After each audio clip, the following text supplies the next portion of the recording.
Hello dear friends, welcome to NET classes CS and paper 1। Dear friends, मैं ज्योति कुमारी चौबे आप लोगों को करा रही हूँ NTA UGC net computer science और पेपर 1 की पूरी तैयारी। डियर फ्रेंड्स, आप लोगों को मैंने आर्टिफिशियल इंटेलिजेंस के सिलेबस को कंप्लीट करा दिया है। आप प्लेलिस्ट जाकर चेक कर सकते हैं। कंपाइलर डिज़ाइन मृणाली मैम ने करा दिया है और अब हम यहाँ नेटवर्किंग पढ़ रहे हैं। टीचिंग के भी कुछ लेक्चर्स मैम ने लिए हैं और हम लोग बहुत जल्दी पूरा सिलेबस कंप्लीट कराने जा रहे हैं। लेकिन ये सिलेबस इतना बड़ा है, 20 यूनिट है और हम पूरा कंटेंट और सारे previous year question free of cost आपको रेगुलर प्रोवाइड कर रहे हैं। तो हम थोड़ा समय चाहते हैं ताकि वो हम अच्छे तरीके से आपको दें, जैसे तैसे नहीं दें, अच्छे से दें। तो इसमें टाइम लगेगा। तो मे बी आपको, अगर आप नवंबर या दिसंबर एग्ज़ाम के लिए प्रिपेयर कर रहे हैं तो उस टाइम तक हम 100% आपका सिलेबस कवर करा देंगे, क्योंकि पढ़ाते पढ़ाते समझ में आ रहा है कि हम इसको शॉर्टकट में ले ही नहीं जा सकते हैं। हमें ही सेटिस्फेक्शन नहीं होता है, तो फिर आपको हम कैसे सेटिस्फाइड करेंगे। तो इसीलिए हमारा ये है कि हम सिलेबस से, देखिए मैं एक एक टॉपिक, कोई टॉपिक मैं मिस नहीं कर रही हूँ। आपको सारा टॉपिक बुक से मिलेगा, बिल्कुल ऑथेंटिकेटेड। आप कहीं से जाके मिला लीजिए। मैं एकदम पूरा सही सब कुछ आपको नोट्स दूंगी और परफेक्ट, बिल्कुल कॉन्सेप्ट आपका बिल्कुल कहीं कोई मिस्टेक नहीं होगा। तो और एक भी टॉपिक हम मिस नहीं करते हैं। तो हमें समय चाहिए और आप हमारे साथ बने रहिए। और कमेंट बॉक्स में प्लीज़ रिक्वेस्ट कर रही हूँ, कमेंट बॉक्स में आप बताइए ज़रूर। अगर आप देखते हैं पूरा वीडियो तो बताइए कि आप लोगों को क्या चाहिए इसमें हेल्प, और ये वे ऑफ टीचिंग आप लोग के लिए सही है या नहीं है, फेवरेबल है नहीं है, कुछ इम्प्रूवमेंट चाहिए। और अगर आपको कुछ अच्छा लगता है तो आप हमें अप्रिसिएट करने के लिए जो भी अच्छा लगा वो भी बता सकते हैं, उससे भी हमें मोटिवेशन मिलेगा। तो चलिए हम आते हैं टॉपिक पे।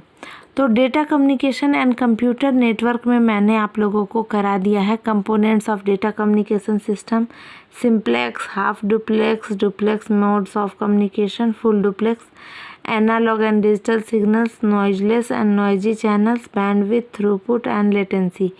ये सारा मैंने एक फर्स्ट लेक्चर में, नेटवर्क के फर्स्ट लेक्चर में करा दिया है। और digital and analog transmission data encoding मैंने सेकंड लेक्चर में कराया था और आज मैं आप लोगों को करा दूंगी। थोड़ा सा एनकोडिंग का पार्ट है, modulation technique, broadband, baseband, transmission, multiplexing और ट्रांसमिशन मीडिया का थोड़ा पार्ट, और एक लेक्चर लगेगा। तो फिर ये चैप्टर 1 पूरा कंप्लीट हो जाएगा कॉन्सेप्ट। उसके बाद प्रीवियस ईयर क्वेश्चन हमें करना है। तो आइए हम लोग अगला टॉपिक पढ़ते हैं। मैंने आप लोगों को बता दिया था कि हफमैन कोडिंग में इनकोडिंग और डिकोडिंग कैसे होता है। सबसे पहले मैसेज, फिर इनकोडर के पास, फिर कोड, इनकोडर उसको इनकोड कर देता है, फिर कोडिंग टेबल पे जाता है, फिर कोड यहाँ से फिर डिकोड होता है और डिकोड होके ये मैसेज, यानी यहाँ इनपुट है और यहाँ आउटपुट है। ये यहाँ तक हम लोगों ने प्रीवियस लेक्चर में, प्रीवियस 2 ही लेक्चर अभी हुए हैं कंप्यूटर नेटवर्क के। आप पैरेलली स्टार्ट कर सकते हैं तैयारी और एआई के सारे लेक्चर्स कंप्लीट कीजिए। और उसमें प्रीवियस ईयर क्वेश्चन के भी पूरे सारे प्रीवियस ईयर क्वेश्चन आपको मिल जाएंगे आर्टिफिशियल इंटेलिजेंस के, NTA UGC नेट के। और चूँकि ये नेटवर्किंग गेट में भी आता है, इसरो में भी आता है, अदर एग्ज़ाम्स में भी आता है, तो हम कोशिश करेंगे कि नेट के लेवल के अदर एग्ज़ाम के भी क्वेश्चंस इसमें हम कवर करा दें आपको।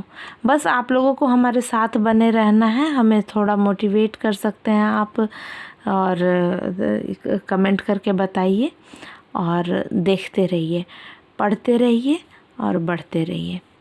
तो आगे इनकोडिंग का ही एक पार्ट था, ये टॉपिक था कि Manchester encoding for fast ethernet implementation. Ethernet का यूज़ हम क्यों करते हैं? इंटरनेट को चलाने के लिए।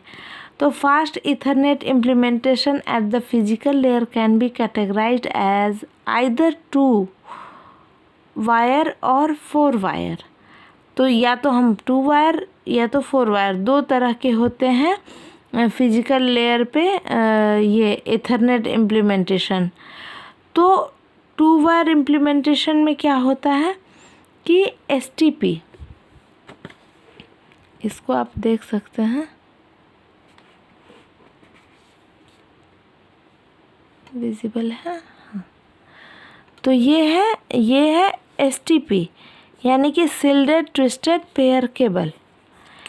अब ये देखिए यहाँ पे ट्विस्टेड है तो यहाँ TX है, 100 बेस TX है, ठीक है। और यहाँ पे ये फाइबर ऑप्टिकल केबल है तो 100 बेस FX है।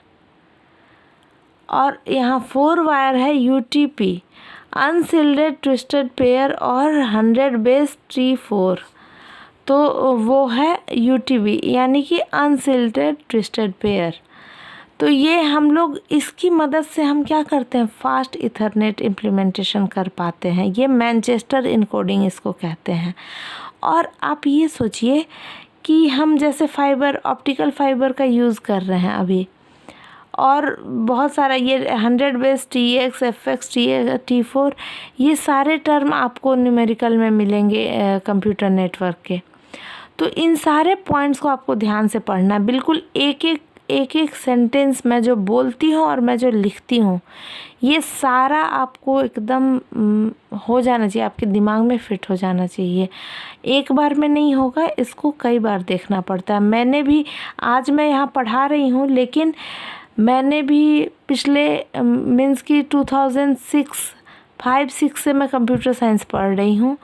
और जो अभी मैं NTA नेट के सिलेबस के लिए कम से कम 2 बार अलग नोट्स बना चुकी हूँ, 2 से 3 बार, और ये चौथी बार नोट्स बना रही हूँ जो रिफाइंड आपको इतना फेयर मिल रहा है। तो सोचिए कि मैंने जब 4 बार नोट्स बनाया होगा, अलग अलग तरह के नोट्स हैं सारे नोट्स। किसी में शॉर्ट नोट्स दिखेगा आपको, कोई लॉन्ग नोट्स दिखेगा, किसी में केवल PYQs दिखेंगे, किसी में फार्मूलाज, मीन्स कि अलग अलग तरह से उसको मैंने कई बार पढ़ा, तब जाके फिर मैं आज आप लोगों को यहाँ प्रेजेंट कर पा रही हूँ। तो आप भी ये मत सोचिएगा कि आज पहले, हाँ, जो पहले पढ़ चुका है वो मेरे लेक्चर से उसको एक बार में हो जाएगा, लेकिन जो अगर पहली बार स्टार्ट कर रहे हैं तो उनको पेशेंस रखना होगा, एक बार सुनना होगा, फिर पॉज कर के नोट्स बनाना होगा। ये मैं मेथड आपको बता रही हूँ। और उसके बाद फिर उसको अपने नोट्स को पढ़ना होगा। और इन नोट्स के बीच में मे बी मेरा कोई सेंटेंस आपको ना, मतलब नहीं डाइजेस्ट हो, नहीं हजम हो, नहीं सूटेबल हो, तो आपको उसके बाद क्या करना होगा कि आप नेट से ढूंढेंगे, आप बुक से ढूंढेंगे, और उसके बाद उसकी जगह पे आप अपना कुछ सेंटेंस डालेंगे। तो इस तरह से करके आप मतलब प्रिपरेशन होगा। तो पेशेंस रखना है। और मैं हमेशा बोलती हूँ कि तुक्का कुछ नहीं होता है, बिल्कुल बेकार चीज़ है, और शॉर्टकट किसी चीज़ का नहीं होता है। इसीलिए देखिए मेरे नोट्स फुल प्लेस्ड, एकदम हर एक टॉपिक को मैं कवर करती हूँ। सोचिए हैंड रिटेन ये मैं बना रही हूँ सिर्फ आप लोगों के लिए। मेरे पास ऑलरेडी 2-3-4 तरह के नोट्स हैं कंप्यूटर नेटवर्क के, फिर भी ये मैं एक बना रही हूँ जिसको कि मैं वीडियो में आप लोगों को प्रेजेंट कर सकूँ। जो स्टूडेंट्स ऑनलाइन हैं उनको मैं कैसे शो करूँ, इसके लिए। तो आप लोगों को भी मेहनत करना है, पहले लेक्चर को सुनना है, फिर पॉज कर के नोट्स बनाने हैं, और उसके बाद फिर आपको फिर दोबारा जहाँ दिक्कत होगा सुनना होगा, देखना होगा, फिर अपने नोट्स को पढ़ते हुए आप लेक्चर्स को सुनेंगे। तो इससे क्या होगा, आपको पता चलेगा कि आपको कहाँ प्रॉब्लम आ रहा है। जब खुद से लिखिएगा, खुद से पढ़िएगा, खुद से सोचिएगा, तभी जाके एग्ज़ाम में भी प्रॉब्लम सॉल्व होगा और आपको फिर उसका बेनिफिट मिलेगा। अदरवाइज़ केवल एक बार सुन के और छोड़ दिए, दब गया वो ठंडे बस्ते में, तो फिर वैसे नहीं होगा। तो मैं ये बता रही थी यहाँ कि ये है Manchester encoding for fast ethernet implementation. और उसमें 2 तरह का होता है कैटेगरी, 2 वायर और 4 वायर। 2 वायर में भी 2 तरह का कैटेगरी है, STP शिल्डेड ट्विस्टेड पेयर केबल, और fibre optical cable, optic cable, और फिर है अनशिल्डेड ट्विस्टेड पेयर केबल। तो ये सारा जो है ना एकदम फास्ट इथरनेट, फास्ट इंटरनेट देने का काम करता है। ठीक है, आगे हम लोगों को इसमें पढ़ना है। सॉरी अगर थोड़ा इनकन्वीनियंस हो रहा है तो अभी मुझे सेटअप और थोड़ा कुछ करना है, इसमें प्लान चल रहा है। तो there are 4 types of encoding possible. 4 तरह के एनकोडिंग पॉसिबल होते हैं। पहले है डिजिटल एनकोडिंग से डिजिटल डेटा में, क्योंकि फिर डिजिटल एनकोडिंग से एनालॉग डेटा में, फिर एनालॉग एनकोडिंग से डिजिटल डेटा में, और analog encoding of analog data.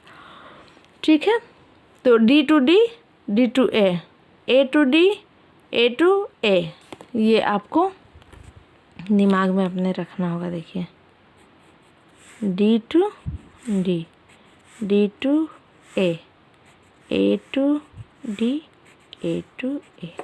ठीक है, यानी कि यहाँ D D, D A, A D, A A।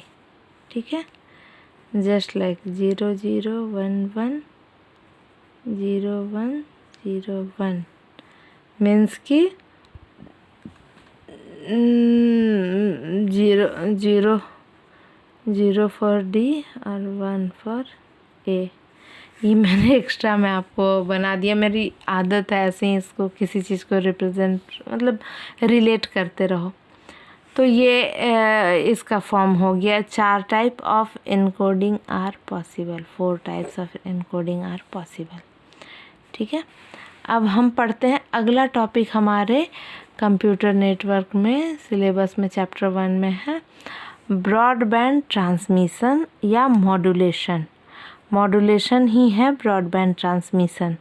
अब देखिए यहाँ मैंने कितने अच्छे से आपको ये डिजिटल साइन बना के और साइन से यहाँ पे D to A ऊपर जो मैंने बताया था, अभी देखिए ये डिजिटल में है, इससे एनालॉग में। यानी कि मॉड्यूलेशन क्या करता है, डिजिटल से एनालॉग सिग्नल में चेंज करता है।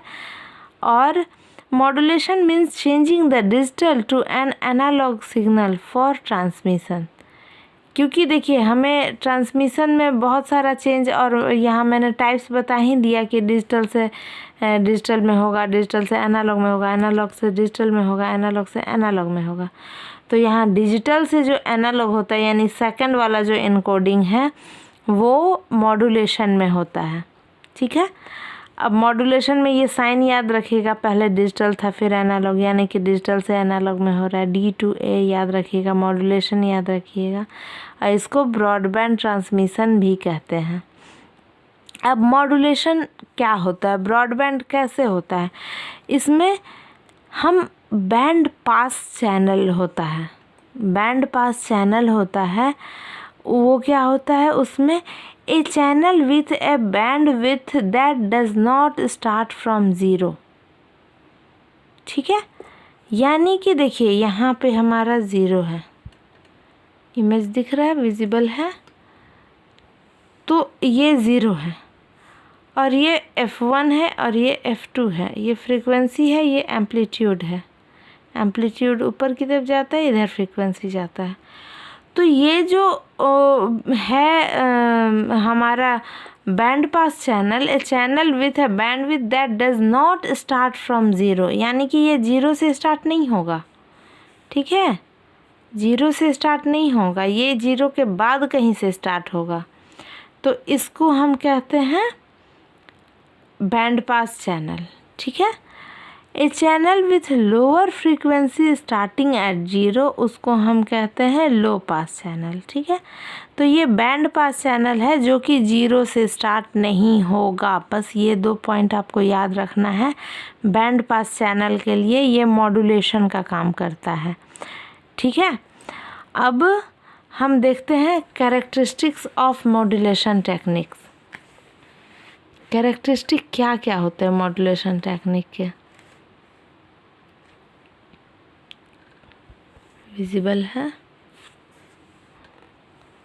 हाँ, तो इसमें 3 कैरेक्टरिस्टिक्स होते हैं। पहला तो एम्पलीट्यूड होता है, फिर फ्रीक्वेंसी होता है और उसके बाद फेज़ होता है। तो एम्पलीट्यूड क्या है? ऊपर की तरफ जा रहा है, ये जो up down up down up down ये जो दिख रहा है ये है एम्पलीट्यूड। वो मैक्स एम्पलीट्यूड होता है, मिनिमम एम्पलीट्यूड होता है, ठीक है। ये वाला मैक्स है और ये वाला मिनिमम है।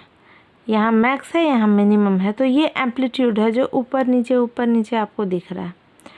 और ये वेव लेंथ है, यहाँ से लेके यहाँ तक जो है ये वेव लेंथ है, ठीक है। और फ्रीक्वेंसी इधर, ये कितना फ्रीक्वेंसी पे यहाँ मिल रहा है, यहाँ मिल रहा है, यहाँ मिल रहा है, यहाँ मिल रहा है, यहाँ मिल रहा है, यहाँ मिल रहा है, ये जितने पॉइंट पे मिलता जा रहा है ये फ्रीक्वेंसी है। और फेज़ क्या है? ये पूरा एक फेज़ हो जाएगा। कोई एक, अब इसका मैं डेफिनेशन भी यहाँ लिखी हूँ, दिखा देती हूँ। तो एम्पलीट्यूड क्या है? पीक। यहाँ पीक होता है, measure of its change in a signal period. Signal यहाँ से कैसे चेंज होता है, यहाँ पे हाई जा रहा है, यहाँ लो जा रहा है, यहाँ हाई जा रहा है, यहाँ लो जा रहा है, यहाँ हाई जा रहा है, यहाँ लो जा रहा है, ऐसे।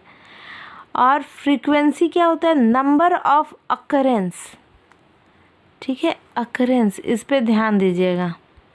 यहाँ है चेंज इन सिग्नल पीरियड।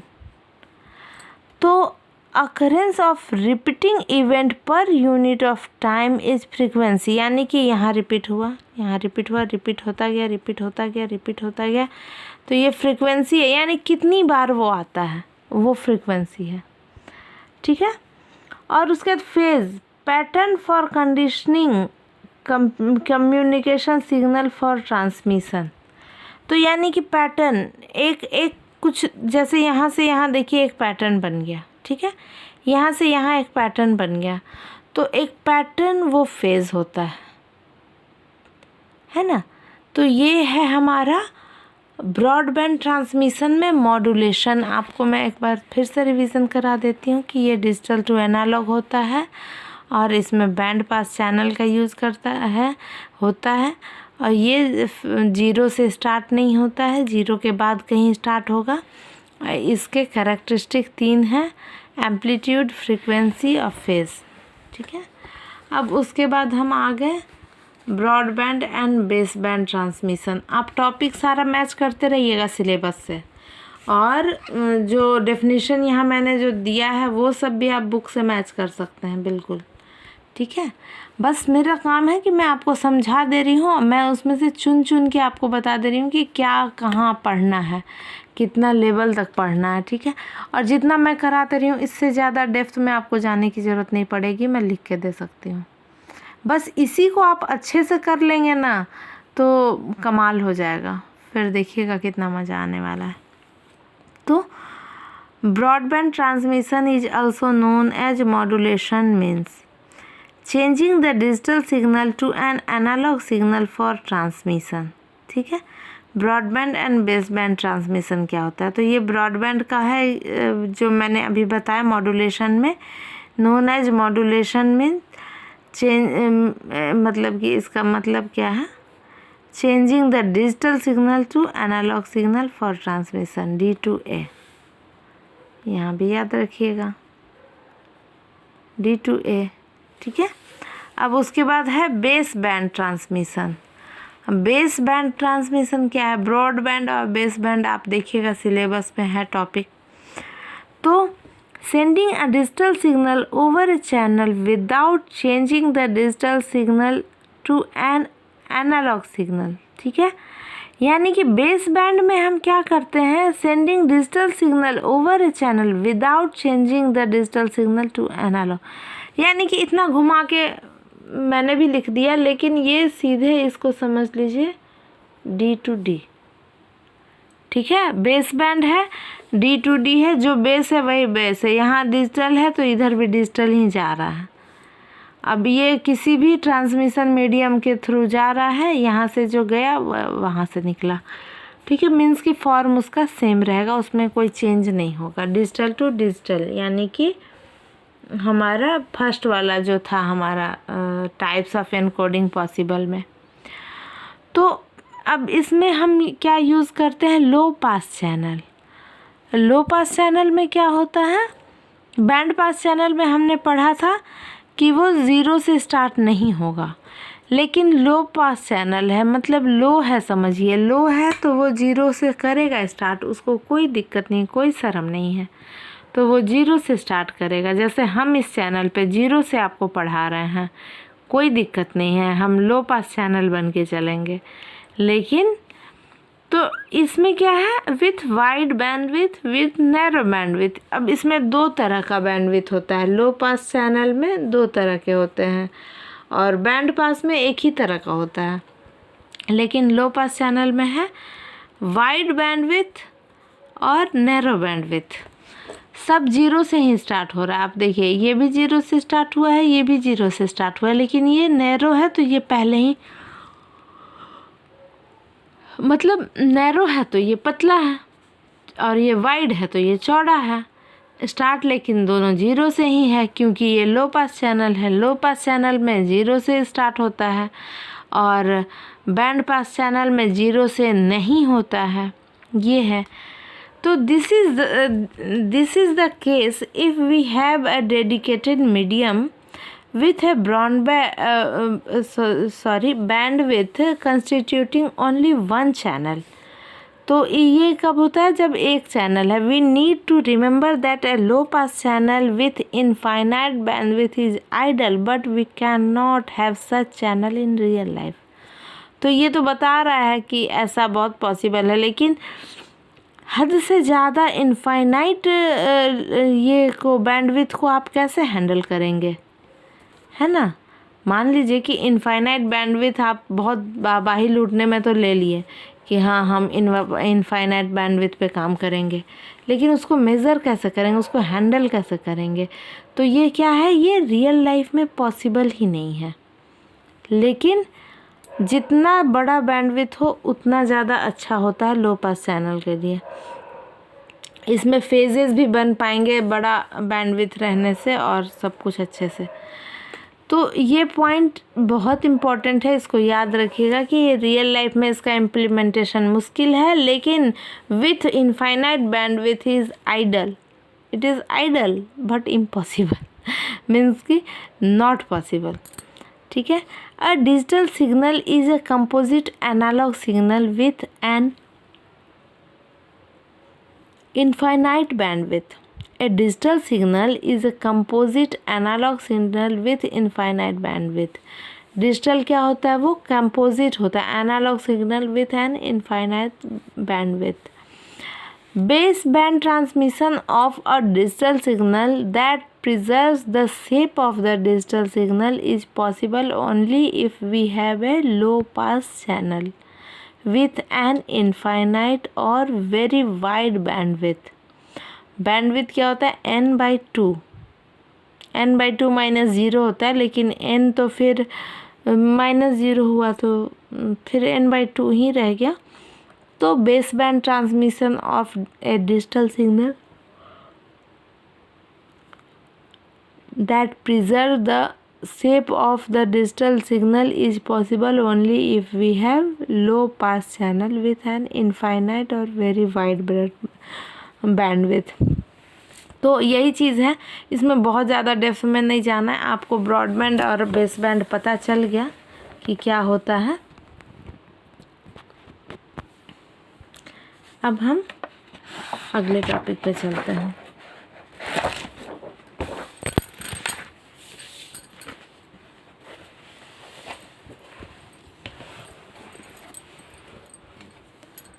अगला क्या है, मल्टीप्लेक्सिंग एंड डीमल्टीप्लेक्सिंग।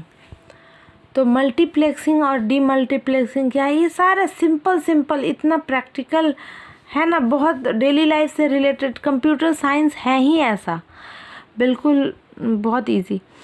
तो क्या है इसमें मल्टीप्लेक्सिंग और डीमल्टीप्लेक्सिंग। डीमल्टीप्लेक्सिंग मैंने साथ में इसलिए लगाया क्योंकि दिन के साथ रात ज़रूरी है। ठीक है ना, सूरज के साथ चांद ज़रूरी है, उसी तरह मल्टीप्लेक्सिंग के साथ डीमल्टीप्लेक्सिंग ज़रूरी है। तो मल्टीप्लेक्सिंग ही है सिलेबस में, लेकिन इसके साथ ये, इसके बिना ये चल नहीं सकता है। जैसे ज्योति के साथ मेल डालनी ज़रूरी है, तो ये हमको नेट क्लासेस के साथ गेट क्लासेस ज़रूरी है, और हम सब के साथ हमारे सारे स्टूडेंट ज़रूरी हैं। तो उसी तरह मल्टीप्लेक्सिंग और डीमल्टीप्लेक्सिंग एक साथ चलेगा। तो आप इसको देखिए, मल्टीप्लेक्सिंग को आप समझ लीजिए कि ये सोर्स है, और डीमल्टीप्लेक्सिंग क्या है, डेस्टिनेशन है। मल्टीप्लेक्सिंग इनकैप्सुलेट करता है पैकेट्स को, यानी कि पैकेट पे कवर चढ़ाने का काम करता है, चढ़ाते जाता है, चढ़ाते जाता है, चढ़ाते जाता है। ठीक है, जैसे कि हम, जैसे HTTP है, FTP है, DNS है, SMP, ऐसा, तो ये सारे ऐप पे हम मतलब डेटा फीड करते हैं यहाँ एप्लीकेशन लेयर पे, और उसके बाद वो TCP UDP पे जाता है, फिर IP एड्रेस पे जाता है, फिज़िकल पे जाता है। तो मीन्स कि वो इस पे इनकैप्सुलेट होता जाता है, एक एक cover by cover, cover by cover. यहाँ एक था कवर, उसके बाद इसके एड्रेस के लिए, इसके लोकेशन के लिए इस पे एक कवर चढ़ा, फिर इसके एड्रेस के लिए, इसके लोकेशन के लिए इस पे फिर एक कवर चढ़ा। तो इस पे क्या हो गया, ये कवर चढ़ते गया और यहाँ आ जाता है। और ये डीमल्टीप्लेक्सर क्या करता है, इसका ये जो IP यहाँ आया था इसका कवर हटाता है, तो ये डीमक्स करता है, ये सेपरेट द स्ट्रीम बैक। अब यहाँ एक था ये, लेकिन इसका जब ऊपर का कवर हट गया तो ये 2 भाग में बट गया। ठीक है, अब इस दोनों को भी डीमल्टीप्लेक्सिंग करता है, डीकैप्सुलेट करता है। तो ये इसका भी कवर हटा तो ये 2 भाग में चला गया, 2 क्या, यहाँ पे कई भाग में जा सकता है। और ये डॉट डॉट का मतलब यही है कि यहाँ ढेर सारे एप्लीकेशन लेयर पे ढेर सारे प्रोग्राम रन कर रहे हैं, और वो किसी को भी यूज़ करेगा। तो फिर यहाँ से ये डीकैप्सुलेट होता है और यहाँ जाता है। तो मल्टीप्लेक्सिंग एंड डीमल्टीप्लेक्सिंग का बस यही कॉन्सेप्ट है, इसको आप अच्छे से समझ लीजिए। फिर एक बार बताऊं, ये समझ में आ गया। और ये इमेज ध्यान में रखिएगा हमेशा अच्छे से, बहुत मेहनत से बना है। और उसके बाद मल्टीप्लेक्सिंग सोर्स के इसके बारे में थोड़ा मैं बोल दूं कि ये क्या है। जैसे मक्स हम पढ़ते हैं, हम कंप्यूटर आर्किटेक्चर में इसको अच्छे से पढ़ेंगे। मक्स है, या डिजिटल में भी थोड़ा बहुत आता है, तो हम पढ़ेंगे। ये मक्स है यानी मल्टीप्लेक्सर है, यानी कि ये कंबाइन करता है मेनी टू वन में। ठीक है, यहाँ ढेर सारे सिग्नल आ रहे हैं और उसको एक बना दिया। यहाँ पे बहुत सारे एक है, उसको बहुत सारा बना दिया, ये डीमल्टीप्लेक्स कर दिया, डीकैप्सुलेट कर दिया, separate the stream back, one two many, one two many. ठीक है, तो ये जो है ये मल्टीप्लेक्सर डीमल्टीप्लेक्सर हम लोग आर्किटेक्चर में और ये कंप्यूटर ऑर्गेनाइजेशन में और डिजिटल डिस्क्रीट इसमें पढ़ेंगे। यहाँ पे मैंने बस आपको कंप्यूटर नेटवर्क के ये में अकॉर्डिंग मैंने जो बताना था बेसिक, वो मैंने बता दिया। अब कैटेगरीज ऑफ मल्टीप्लेक्सिंग क्या होते हैं, कितने होते हैं। तो मल्टीप्लेक्सिंग की कैटेगरीज हैं फ्रीक्वेंसी डिवीज़न मल्टीप्लेक्सिंग, ठीक है, इसको हम FDM भी बोलते हैं, ये एनालॉग में ही होता है। Combine analog signals, analog signals को ये कंबाइन करने का काम करता है। फिर ये है वेवलेंथ डिवीज़न मल्टीप्लेक्सिंग WDM, ये कंबाइन ऑप्टिकल सिग्नल्स को कंबाइन करता है। देखिए ये एनालॉग को किया, ये एनालॉग को किया, ये ऑप्टिकल को किया। और टाइम डिवीज़न मल्टीप्लेक्सिंग कुछ खास है, ये TDM इसको हम कहते हैं, ये डिजिटल होता है और ये combine several low rate channel into one high rate one. ठीक है, ये बहुत सारे जो होते हैं लो रेट चैनल्स उनको वन हाई रेट चैनल में कंबाइन कर देता है, कंबाइन कर देता है। तो ये हमारा TDM है और ये फ्रीक्वेंसी डिवीज़न मल्टीप्लेक्सिंग है, वेवलेंथ डिवीज़न मल्टीप्लेक्सिंग है और ये टाइम डिवीज़न मल्टीप्लेक्सिंग है। इतना सारा पॉइंट मैंने आपको बता दिया। इसमें क्या है, combine several low rate channels into one high rate one, ठीक है। और ये कितने तरह का होता है, स्टैटिस्टिकल होता है और सिंक्रोनस होता है।